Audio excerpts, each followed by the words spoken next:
Exercice 1, question A. Par quelle transformation passe-t-on de la figure numéro 1 à la figure numéro 2?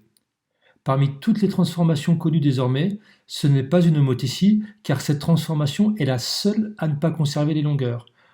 Or, les dimensions des figures 1 et 2 sont parfaitement identiques. Parmi les 4 autres transformations connues et étudiées au collège, la seule qui ne change pas l'orientation de l'image est la translation. Pour définir complètement cette translation, il ne reste plus qu'à repérer deux points identiques sur les deux figures, le point A sur la figure 1 et le point B sur la figure 2. La figure numéro 2 est donc l'image de la figure numéro 1 par la translation qui transforme le point A en point B.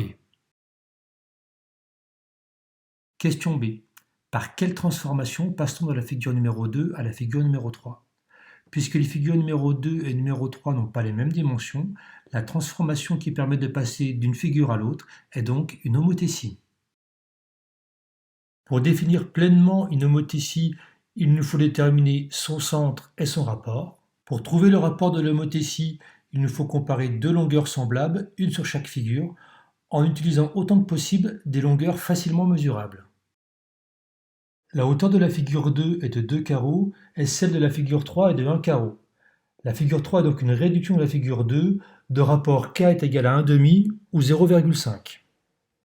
Pour trouver le centre de l'homothétie, on construit des droites passant par des points semblables sur les figures 2 et 3. De telles droites se croisent au point T. On peut donc conclure que la figure numéro 3 est l'image de la figure numéro 2 par l'homothétie de centre T et de rapport 0,5.